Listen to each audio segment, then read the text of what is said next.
This is one of my favorite Sundays of the year. I love Epiphany and the celebration of the three kings coming to worship and pay homage to the baby Jesus. We get to sing great hymns like that one that we just sang. I get to wear my star earrings. I get to pull out all of these great ornaments and put them out on the table. And today we have not one, not two, but 3 cakes out to have in the fellowship time. Each one of those cakes has a gold coin baked into it. And if you get the piece with the gold coin, you should chew carefully, first of all. But second of all, you will get to wear one of those terrific paper Burger King crowns and be king or queen for the day. And Jenny Cooper has provided some gifts for the kings or queens, some gifts from her aromatherapy business. So we have all of that to look forward to after this awesome sermon. So all of this fuss, all of the stars and glitter and gold and all of the motion of these kings is one of the things that I love about Epiphany, and it can also be a problem as we remember this day. Because if we're not careful in the midst of all that action and glitter and pageantry and stars, we can forget about the whole point of the story. We can forget the baby. And when we forget the baby, bad things happen. I'm going to invite you to watch a short video. I think we can leave the lights on for it.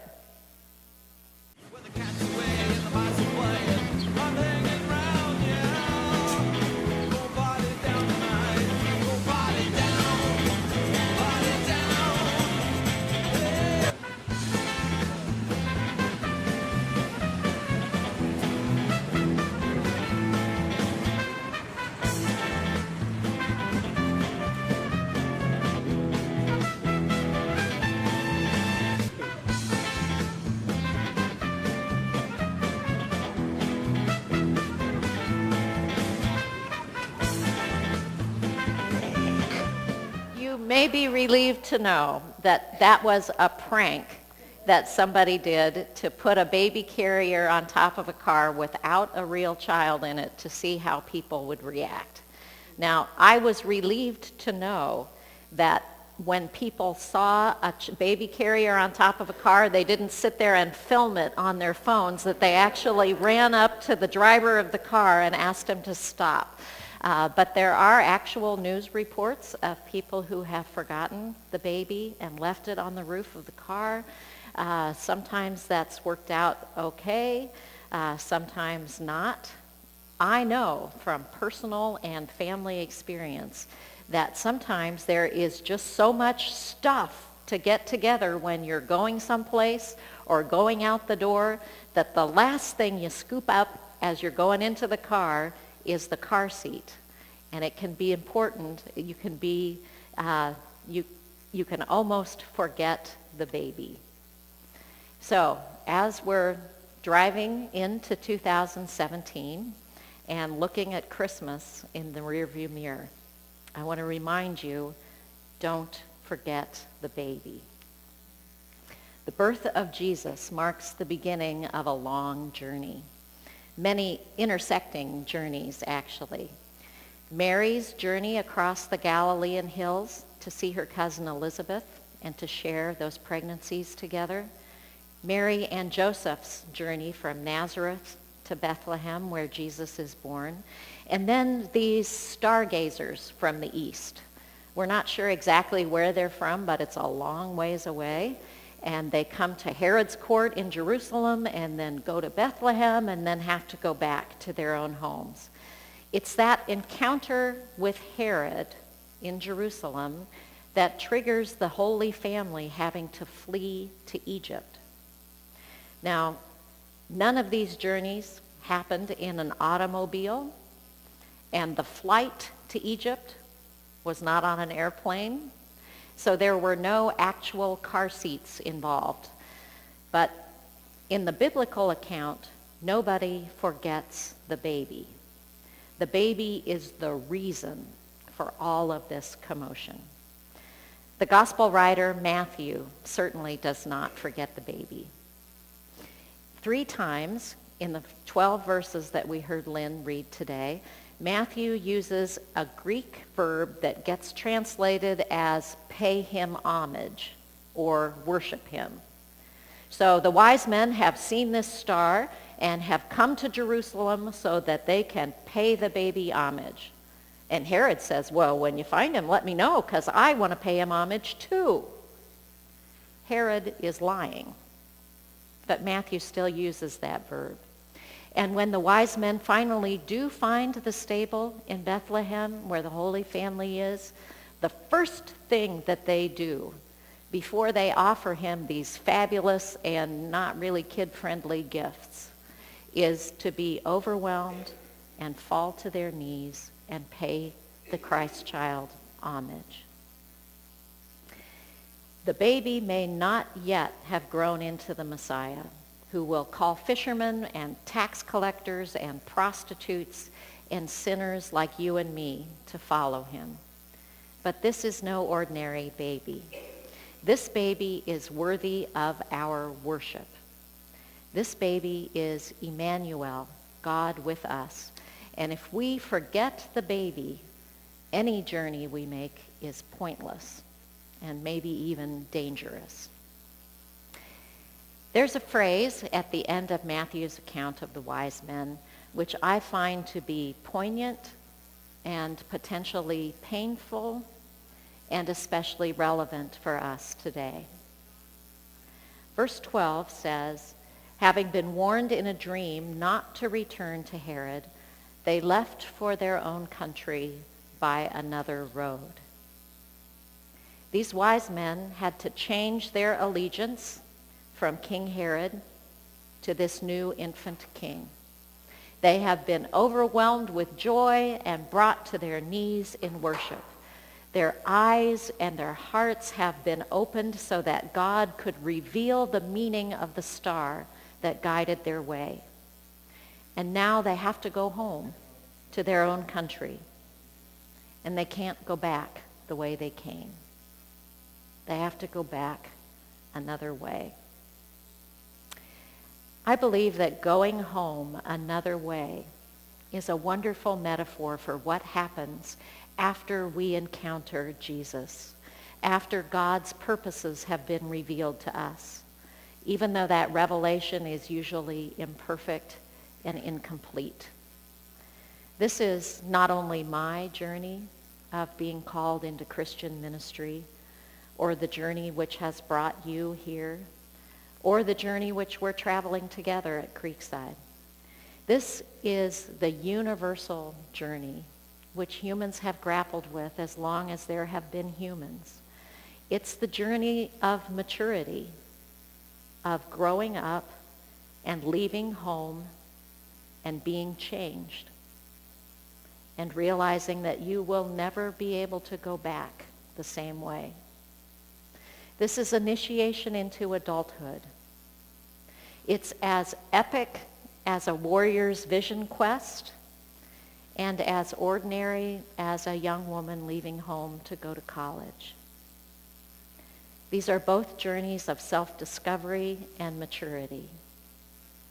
Mythologist Joseph Campbell called it the hero's journey, and it's literally the stuff of legend. Cultures from all over the world have told this story in endless variation. A version that many of us are familiar with is the Star Wars story, especially that original movie where Luke Skywalker encounters Obi-Wan Kenobi and starts on a journey which will change his entire life. The Church of the Brethren has picked up on this theme with its tagline, The Church of the Brethren, Another Way of Living. It's the title of the materials our denomination produces to introduce people to our flavor of the Christian journey of discipleship.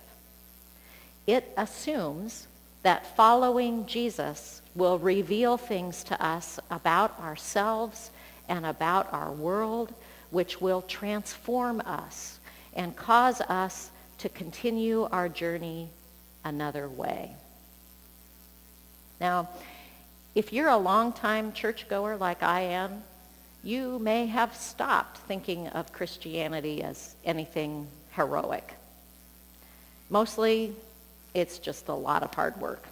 And I'll show up, but I hope they don't ask me to do anything more or give any more money or, for heaven's sake, sit in a different seat on Sunday morning. I get it. I get stuck in my own way of doing things. By the way, we might say, well, I've done this for a long time and it's worked just fine. Well, maybe it's not working that great, but it's familiar, so I'm going to stick with it. So it's good for us to be reminded that there are places in our world where practicing Christianity is still an act of heroism. And it's no coincidence that those are the places where the church is growing. The place that we've heard the most about through the Church of the Brethren is in Nigeria, where Christians have been persecuted, where homes and businesses and churches have been destroyed, where people have had to flee their homes in the middle of the night, and they have no choice but to go back another way. Some no longer have homes to return to and have begun the long, hard work of rebuilding homes and businesses and communities and churches. Some of the most courageous have made the choice to witness to peace and be reconciled with their neighbors, to let go of hatred and proclaim that they are followers of the Prince of Peace. They have not forgotten the baby. Although our sisters and brothers in Nigeria may act in ways we consider heroic, it is not their power, but the power of God at work. And when we allow that power of God and our faith in Jesus Christ to be revealed in our lives, it transforms us and overwhelms us with joy and takes us to our knees in worship. It's worth mentioning another fact about the wise men, which may be relevant on our journey today. They were outsiders, not just from outside of Palestine and the Roman-occupied territories, but from outside of Judaism. They were not even part of the chosen people. Some of those chosen people had lost their way. Jews like Herod, who had completely bought into the Roman political system and would have been happy to slaughter any child who got in his way. Insiders can get so blinded by maintaining our own positions and maintaining things the way that they are that we can miss the dreams and stars that are revealed to those that we consider to be outsiders. Epiphany is the beginning of a journey which will change us if we have the courage to let it. It begins with looking outward and being willing to go someplace unfamiliar. Although we each have gifts to offer, the first and the most important one is the desire to worship the King. Not just any king, but this King, Jesus Christ, God with us, the fulfillment of the promise to all people.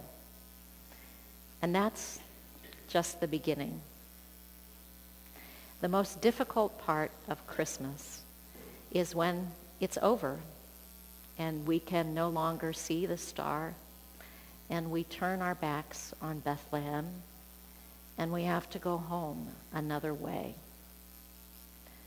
We'll be talking, at least I'll be talking, I hope you will be too, about this journey in the coming weeks. I'd encourage you to think about and talk about your own journey with me or with your family members, Sunday school class members, your church family. When did you leave home? Have you left home? Was it your choice, or did something make you leave? What does it mean, or what has it meant to go home another way? Here are some words of wisdom that I take from Matthew's story of the wise men, and I invite you to consider these for your own journey. Look out and look up, especially when it's dark. Open your eyes and open your heart to what God has to reveal. Be overwhelmed with joy. Listen to outsiders. Trust God. Don't forget the baby. Amen.